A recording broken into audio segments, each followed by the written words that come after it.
और धन्य है मेरी जीजियों और मेरे जीजाओं, मेरी बेटियों, मेरे बेटाओं, मेरी माताओं, आपको प्रणाम करता हूँ जो आपकी भक्ति इतनी दृढ़ है, इतना विश्वास है।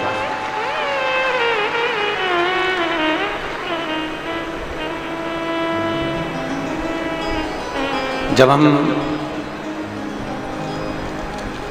एयरपोर्ट पे उतरे और एयरपोर्ट पे उतरने के बाद जब हम गाड़ी में बैठे और बैठकर जब हम कुरुद के लिए आ रहे थे,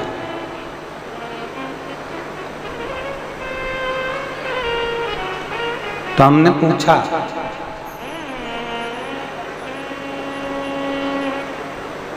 कि छत्तीसगढ़ में सब बढ़िया तो चल रहा है?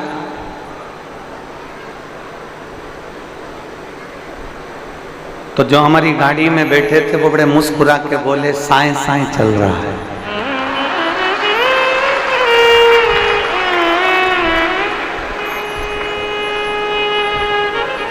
तो हमने पूछा साइंस है, तो कहने लगे सब फुर्ती फुर्ती काम हो रहे हैं छत्तीसगढ़ के, और जब से माननीय मुख्यमंत्री जी विराजमान हुए हैं विष्णुदेव साय जी, तब से साय साय ही चल रहा है। तो आज हम भी कहेंगे इस व्यासपीठ से कि शंकर जी को एक लोटा जल चढ़ाओ तो शिव जी भी तुम्हारा भंडार साय साय भर देंगे, पक्का निश्चित है।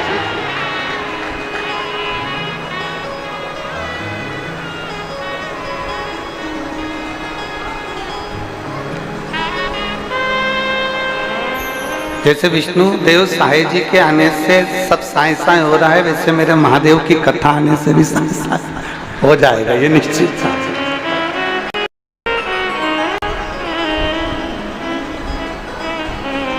अरे बोलो तो सही है कि गलत है? अब छत्तीसगढ़ वालों से पूछो कि छत्तीसगढ़ में क्या चल रहा है, तो ये देखो साय साय चल रहा है। तो ये शिव भक्ति है, इसी को अविरल भक्ति कहते हैं। और तेरी कृपा बिना न हिले एक भी अणु, लेते हैं श्वास तेरी कृपा से तनो तनो। बखान क्या करूं मैं राखों के घेरे का, चपटी भभूत में खजाना कुबेर का।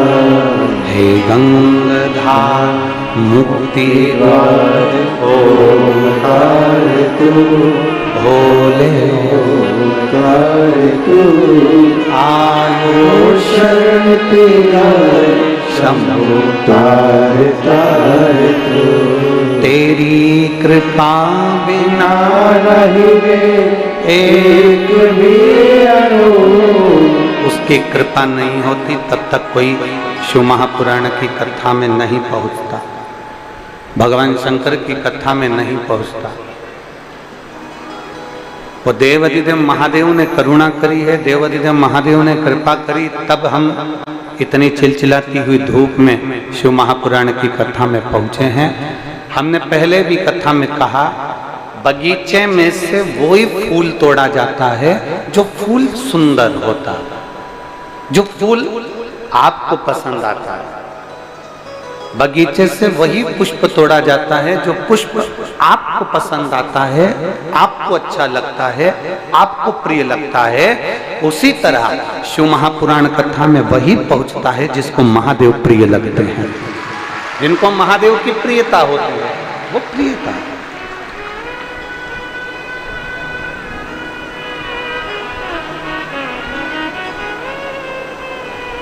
पार्वती जी ने भगवान शंकर को प्राप्त करा, पर पार्वती जी ने शिव जी की कोई परीक्षा नहीं करी।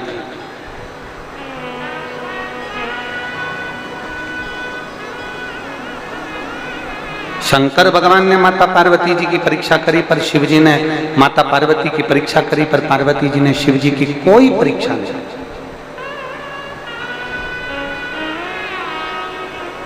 माता पार्वती जी से हमको सीखना चाहिए कि हमको परीक्षा नहीं लेना, हमको प्रतीक्षा करना। पार्वती जी ने परीक्षा नहीं ली, पार्वती जी ने प्रतीक्षा करी।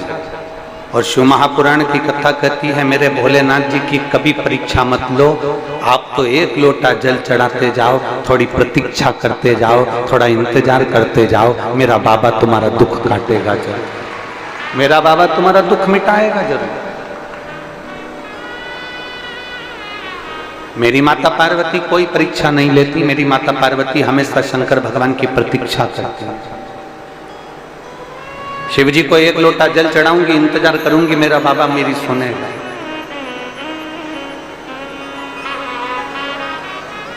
मेरा देवादिदेव महादेव मेरी सुनेगा, ये निश्चित है। थोड़ा इंतजार करिए, थोड़ी प्रतीक्षा करिए। और जब हम प्रतीक्षा करते हैं तो उसका फल मिलता जरूर। थोड़ा इंतजार करिए, थोड़ा धैर्य रखिए। शिव महापुराण की कथा में, रामचरितमानस में तुलसी बाबा ने शंकर भगवान को विश्वास कहा है, शंकर विश्वास रूपी है। शिव जी को विश्वास कहने का मतलब तुलसी बाबा का केवल इतना था कि हमारा विश्वास जब दृढ़ होता है, हमारा भरोसा जब पक्का होता है, और हमारा विश्वास और हमारा भरोसा, हमारी श्रद्धा जब प्रबल हो जाती है, तब तुलसी बाबा का चरित्र कहता है, हमारी उस समय पर परीक्षा की घड़ी होती है और हम प्रतीक्षा करते रहें, इंतजार करते रहें, तो मेरा देव अधिदेव महादेव आकर हमारे दुखड़े जरूर मिटाता है, हमारे दुखड़े काट कर। तेरे मंदिर में आना मेरा काम है और मेरी बिगड़ी बनाना तेरा, ये उसकी मर्जी।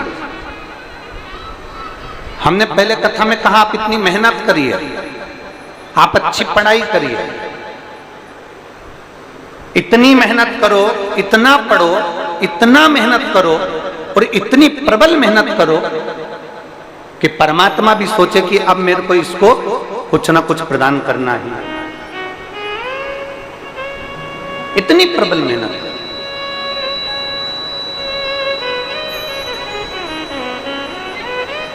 वेद व्यास जी महाराज ने इतने सारी पुराणों की रचना करी है, वेद व्यास जी महाराज ने इतनी पुराणों की रचना करी, पर केवल एक पुराण शिव महापुराण 24,000 श्लोक का ऐसा बनाया है वेद व्यास जी ने, जिस पुराण में लोगों के दुखड़े मिटाने का सारा उपाय इस शिव महापुराण में डाल दिया गया। अच्छी विद्या प्राप्त करना है, शिव महापुराण में उसका उपाय मिलेगा। रोग मुक्ति करना है, शिव महापुराण में उसका उपाय मिलेगा। अच्छा विवाह करना है, शिव महापुराण में उसका उपाय मिलेगा। वैभव प्राप्त करना है, शिव महापुराण में उसका उपाय मिलेगा। सत्ता प्राप्त करना है, शिव महापुराण में उसका उपाय मिलेगा।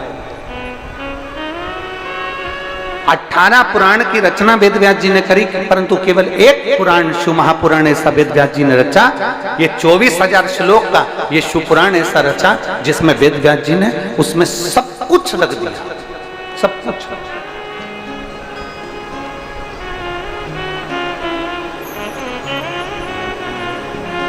जैसे मेरी चतुर माताएं होती हैं,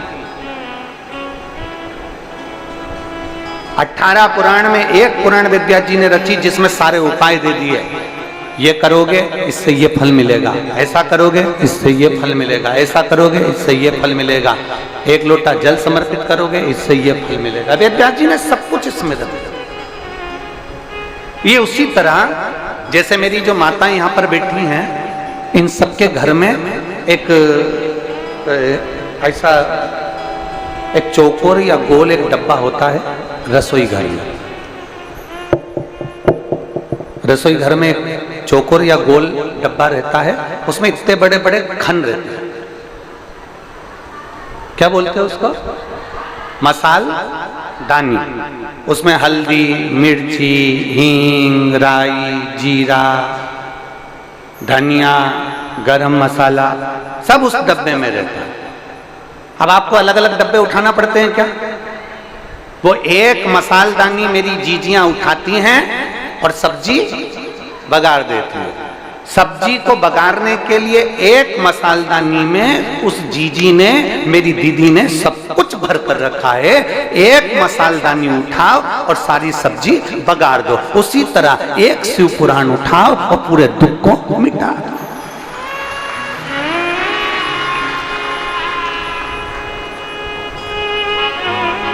उस मसालदानी में धनिया भी है, हल्दी भी है, मिर्ची भी है, राई भी है, जीरा भी है, रिटर्न बड़ा, राई भी है, जीरा भी है, गरम मसाला भी है, सब कुछ रखा, सब कुछ। और वो निकालती है मसालदानी और पूरी सब्जी को बगाड़ देती है। उसी तरह वेद व्यास जी ने विचार करा कि संसार सागर में इतना दुख भरा पड़ा है, इस पूरे संसार सागर में इतनी तकलीफें रहेगी, क्योंकि जैसे जैसे संसार सागर इस कलिकाल में जैसे जैसे कलयुग आगे बढ़ता चले जाएगा, वैसे दुख का भंडार सांसारिक जीव पर पड़ता चले जाएगा। उस दुख को मिटाया कैसे? उस दुख को समाप्त कैसे करा जाए? उस दुख को नष्ट कैसे करा जाए? तो उसका एक सार तत्व वेद व्यास जी ने लिख दिया। शिव महापुराण 24,000 श्लोक की ये पुराण की रचना वेद व्यास जी ने कर दी। और इस पुराण में उन्होंने वर्णन कर दिया कि जो इस पुराण को दिल से श्रवण करेगा, इस पुराण को दिल से मनन चिंतन करेगा, मनन चिंतन, जैसे माननीय मुख्यमंत्री जी अभी अपने अनमोल शब्दों में कह रहे थे कि केवल हमको सुनना नहीं है। अभी माननीय मुख्यमंत्री जी कह रहे थे हमको केवल सुनना नहीं है, हमको सुनकर अपने अंदर सनातन धर्म के प्रति जागरूकता को उत्पन्न करना है। यह भी उन्होंने अपने उद्बोधन में कहा। अपने को दृढ़ी होना, अपने विश्वास को दृढ़ी करना, अपने विश्वास को प्रबल बनाना। और जब हमारा भरोसा दृढ़ी हो जाएगा, जब हमारा भरोसा पूरा की पूरा प्रबल हो जाएगा, तो हमें परमात्मा को मिलने में देरी होगी ही नहीं। और शंभु शरणे पड़ी मांगू घड़ी रे घड़ी, दुख काटो दया करी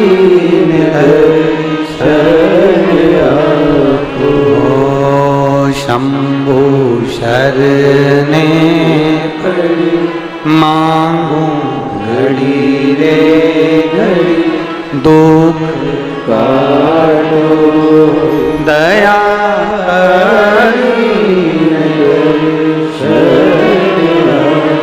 तो शिव महापुराण की कथा कहती है हमें परीक्षा नहीं लेना हमारे शंभु की, हमें प्रतीक्षा करना है हमारे शंभु। थोड़ा इंतजार कर, थोड़ा। कल एक कथा में एक बात कही थी, अच्छा काम करना हो तो, कल कथा सुनी थी ना, क्या बताया था? अच्छा काम करना हो तो तुरंत करो, और झगड़ा करना हो तो कल करो। झगड़ा कब करना है? कल। अब ये बात किसी ने सुन ली, और कल हमने बताया ना कि 2 दिन हम लोग मिल लेते हैं सबसे। तो जब हमने ये बात यहाँ कह दी, तो एक बहन मिलने के लिए आई और उसने एक पत्र हमको, हम जहाँ श्रीधर जी के यहाँ रुके हैं वहाँ हमको पकड़ा दिया। उस पत्र में उस बहन ने लिखा कि गुरु जी आप इतने सारे उपाय बताते हो, हम पति पत्नी का बहुत झगड़ा होता है, हमारे घर में बहुत झगड़ा होता है, उसका कोई उपाय है? मैं कौन सा रत्न पहनूं, मैं कौन सा नग पहनूं, मैं पत्रिका किसी को दिखाऊं, मैं कौन सी पूजन करूं, मैं कोई अनुष्ठान करूं, कौन सा उपाय है? आप बताओगे क्या? तो हमने कहा हम ये वाला उपाय सबके सामने बता देंगे, आप कहीं पर लिख लेंगे कि घर में क्लेश समाप्त करने का सबसे अच्छा उपाय कौन सा है। तो उसका सबसे अच्छा उपाय एक ही है, जब घर में क्लेश हो, पति गूंगा बन जाए और पत्नी बहरी बन जाए।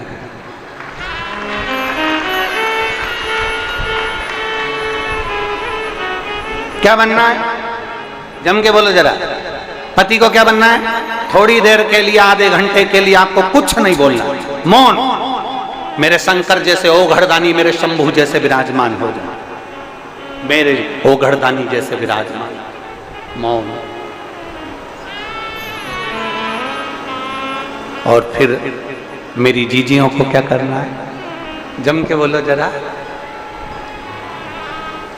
अपने भगवान शंकर की अविरल भक्ति में डूब जाओ। कोई अपशब्द तुम्हारे भीतर अगर अंदर आ भी रहा है ना, तुम्हारे भीतर अगर अपशब्द पहुंच भी रहा है ना, तुम्हारे अंदर अगर अपशब्द जा भी रहा है ना, तो उसको निकाल दो, उसको हमको रखना नहीं। उन अपशब्दों को हमारे भीतर नहीं रखना। कचरा कितने दिन तक अपने घर में रखते हो? बोलते जाओ जरा, जल्दी जल्दी, कुरुत की माताएं जल्दी बोलो। कचरा कितने दिन तक अपने घर में रखते हो? रात को कचरा इकट्ठा करा तो सवेरे दे दे। कचरा की गाड़ी आती है, जम के बोलो जरा, आवाज लगाती है, क्या कहती है? कचरा निकाल। बस सवेरे सवेरे कचरे की गाड़ी आकर चिल्लाती है कि घर में से कचरा बाहर निकालो, गीला कचरा गीले में डालो, सूखा कचरा सूखे में डालो। जैसे कचरे की गाड़ी तुम्हारे दरवाजे पर आकर सवेरे सवेरे कहती है कचरा बाहर निकाल दो, वो केवल कचरे के लिए नहीं कहती, वो कहती है अपने अंदर अगर कुछ अहंकार का, लोभ का, आसक्ति का, तृष्णा का, वासना का, अहम का, अहंकार का कचरा भरा हो तो उसको भी बाहर निकाल दो। वो ज्ञान देकर। कचरा घर में पड़ा रहेगा तो बदबू मारेगा। जम के बोलते जाओ, कचरा घर में है तो बदबू मारेगा। अहंकार अगर अंदर भरा हुआ है तो वो भी बदबू, उस अहंकार को निकाल, उस अभिमान को बाहर फेंक दो। कचरा भी बदबू मार रहा, अहंकार भी बदबू। और शिव महापुराण की कथा कहती है, मेरे ओघड़दानी का चरित्र कहता है, मेरा देवादिदेव महादेव का संवाद कहता है, बहुत दिनों तक अगर कचरा सड़ता रहेगा, सड़ता रहेगा, सड़ता रहेगा, तो जिस बाल्टी में, जिस तगाड़ी में, जिस बर्तन में कचरा रखा हुआ है, वो बर्तन में भी जंग लगना चालू, वो बर्तन भी सड़ना प्रारंभ हो जाएगा। उसी तरह इस मन के अंदर अगर अहंकार भरा हुआ है, काम, आसक्ति, तृष्णा, वासना, लोभ, निंदा, ये सब अंदर भरी हुई है, तो ये हमारा शरीर भी धीरे धीरे सड़ना प्रारंभ। अंदर से हम क्षुब्ध होते चले जाए।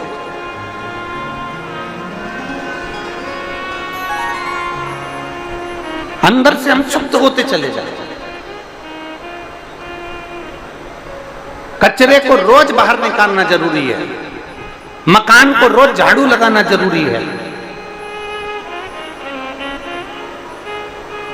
घर को रोज साफ करना जरूरी है। उसी तरह इस मन में शिव महापुराण को ले जाना जरूरी है, जिससे ये मन भी पवित्र बनता चले जाए और भीतर से हमारा अहंकार समाप्त होता चले जाए। बोल बम का नारा है, आवाज नहीं आई, बोल बम का नारा है, सारी समस्या का हल। कोई लेट बनता है, कोई जल्दी बनता है, शिव को जल चढ़ाने वाला एक दिन शिव तत्व की प्राप्ति का अपने अंदर शंकर को उतारने का प्रयास कर।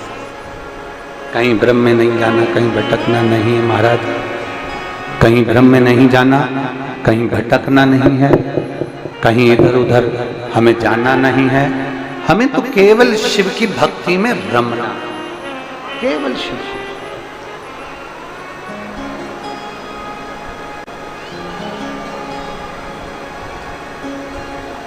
और जब हम शिव की भक्ति में रम जाएंगे ना,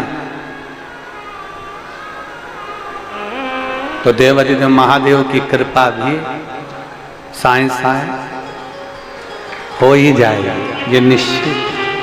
हम भक्ति में रमे तो सही, हम शिव की भक्ति में रमे ही ना और सोचें कि बाबा हमारे दुखड़े को मिटा दे, बाबा हमारे कष्टों को हर ले, बाबा हमारी तकलीफों को हर ले, तो मुश्किल बहुत। और मेरे भोले तेरा सहारा है, मेरे भोले तेरा सहारा है, मेरी नैया का तू किनारा है, मेरी नैया का तू किनारा है। मेरे भोले मैंने पुकारा है, मेरे भोले मैंने पुकारा है, मेरी नैया का तू किनारा है, मेरी नैया का तू किनारा। आप उसको पुकारो,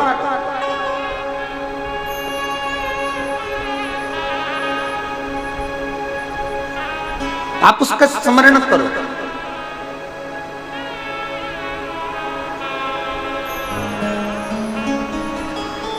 कोई दुखी है, उसके दुख को देखकर तुम्हारे भीतर दुख उत्पन्न होना चाहिए। कोई सुखी है, उसके सुख को देखकर तुम्हारे भीतर सुख उत्पन्न होना चाहिए। अगर दुख है, देख रहा है कि ये दुखी है, हम पहले भी एक कथा में बोल चुके हैं, ताली बजाने के लिए बहुत सारी जगह है। कथा में ताली बजा लो, मंदिर में ताली बजा लो, सत्संग में ताली बजा लो, भजन में ताली बजा लो, कीर्तन में ताली बजा लो, स्मरण में ताली बजा लो। पर शिव पुराण कहती है कि कभी किसी के दुख में कभी ताली मत बजाना, किसी को दुखी देखकर कभी ताली का स्मरण मत। आप सत्संग में ताली बजाओ, मना नहीं। आप भजन में ताली बजाओ, मना नहीं। आप कीर्तन में ताली बजाओ, मना नहीं। पर कोई दुखी है ना, उसके दुख में ताली बजाना नहीं कि अच्छा है। लोग कहते हैं अच्छा हुआ इसके साथ ऐसा हो गया और ताली बजाने लगते हैं, अच्छा हुआ इसके साथ ऐसा हो गया और ताली बजाने लगते हैं, अच्छा हुआ इसके साथ ये परेशानी आ गई और लोग ताली बजाने लगते हैं।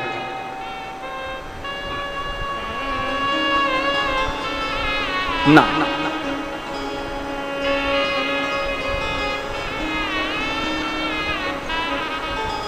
अभी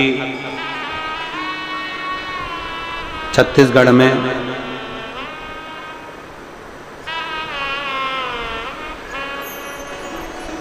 कल परसों में ही एक एक्सीडेंट हुआ। एक गाड़ी खड्डे में गिर गई और लगभग 19 लोगों के उसमें प्राण गए। मजदूर थे, मेहनती थे, जो भी थे, पर हमारे सनातनी छत्तीसगढ़िया थे। छत्तीसगढ़िया ना जाने कितने घरों के उजाले उस एक्सीडेंट में चले। इस शिव महापुराण से, इस व्यासपीठ से बाबा से यही प्रार्थना करते हैं, बाबा इतनी कृपा जरूर करना कि उन सबके घर में आपकी कृपा दृष्टि बनाकर रखना। जो जीव चले गया उसको कैलाश का वासा दे, इतनी कृपा।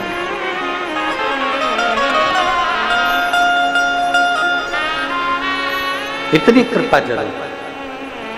और मैं छत्तीसगढ़ शासन के माननीय मुख्यमंत्री जी बैठे हैं, उनको बहुत बहुत धन्यवाद देना चाहूँगा कि दुनिया को तो लोग धन देती है, पर आपने बहुत अच्छी घोषणा करी कि जो 19 लोग शांत हुए हैं उनको शायद उसमें रुपए देने की 5-5 लाख रुपए ऐसा कुछ उसमें हमने पढ़ा था अखबार के अंतर्गत। तो उसमें ऐसी घोषणा करी, उसके लिए साधुवाद है कि किसी गरीब के घर में कुछ धन पहुंचा तो उससे उनके जीवन का यापन। साधु मनुष्य को तो वापस नहीं ला सकते, पर अपना हृदय मनुष्य को वापस नहीं ला सकते, पर अपना हृदय, धन से भी कुछ नहीं होता, पर अपना मन हम बाबा के भाव से समर्पित तो कर सकते हैं। आप और हम सब बैठकर 5 बार श्री शिवाय नमस्तुभ्यम उन जीवों के सभी लोग बोलेंगे, साथ में बाबा का स्मरण।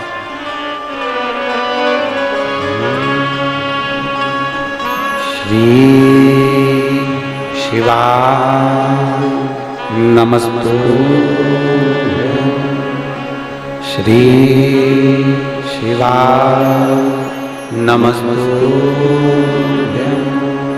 श्री शिवाय नमस्तुभ्यम,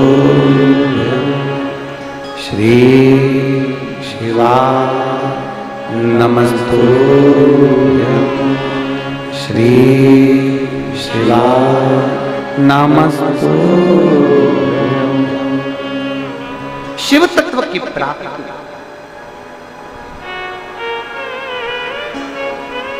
ताली बजाने के लिए सत्संग है, ताली बजाने के लिए कथा है, ताली बजाने के लिए मंदिर है, ताली बजाने के लिए देवालय है, ताली बजाने के लिए शिवालय है। पर किसी के दुख को देखकर कभी ताली मत बजाओ। बन सके तो थोड़ा कदम बढ़ाकर उसकी सेवा करना, उसकी हेल्प करना, उसको सहयोग करना, यह हमें चाहिए।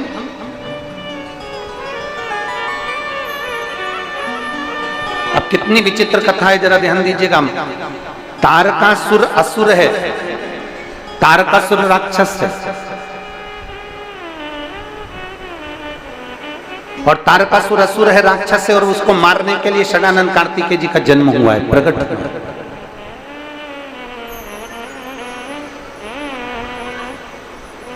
षडानंद कार्तिकेय जी का जन्म हुआ है।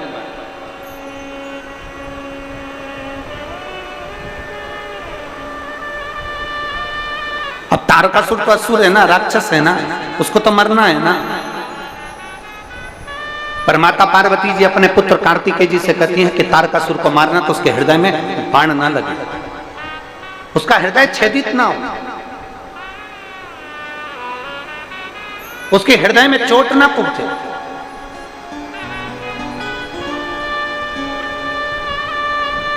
उसके हृदय में कहीं बाण ना लगे। ये माता पार्वती जी कह रही हैं षडानंद कार्तिकेय को, कार्तिकेय तारकासुर को मारो क्योंकि असुर है, संहार करो, मारो, मना नहीं है, पर उसके हृदय में बाण नहीं लगना चाहिए, उसके हृदय को चोट नहीं पहुंचना चाहिए, उसके हृदय को ठेस नहीं पहुंचना चाहिए। यह है हमारा सनातन धर्म। स्वयं खा लेना सुकृति होती है, छुड़ाकर खा लेना विकृति होती है, और बांट कर खाना यह भारत देश की संस्कृति होती है। यह है हमारा सनातन धर्म।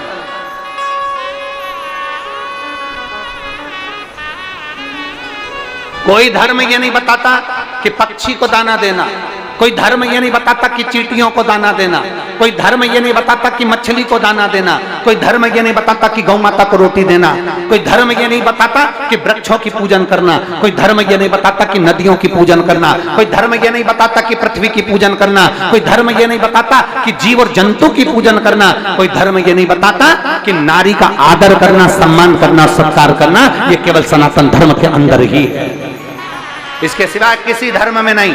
सनातन धर्म एक ऐसा धर्म है जिसके अंतर्गत सबका सम्मान करना बताया गया। और हमने शिव महापुराण में पहले भी कथा में कहा था, 2 चीजें हमें शिव पुराण में से लेना है, एक भगवान का भजन, कथा, नाम स्मरण, और दूसरे का, बोलो पहले दिन की कथा याद है आपको, दूसरे का सम्मान, दूसरे का आदर सत्कार, यह हमें लेना है। पार्वती जी मां भगवान कार्तिकेय से कहती, कार्तिकेय जाओ तारकासुर का संहार करो, पर इतना याद रखना कि उसके हृदय में चोट ना पहुंचे, उसके हृदय में ठेस ना पहुंचे, इतना ध्यान रखिए। शब्द बोलो, वाणी बोलो, पर शब्द ऐसा बोलना कि किसी के हृदय को ठेस। वो कहते हैं ना, वाणी ऐसी बोली। आता है आप लोगों को, पुरुद वालों?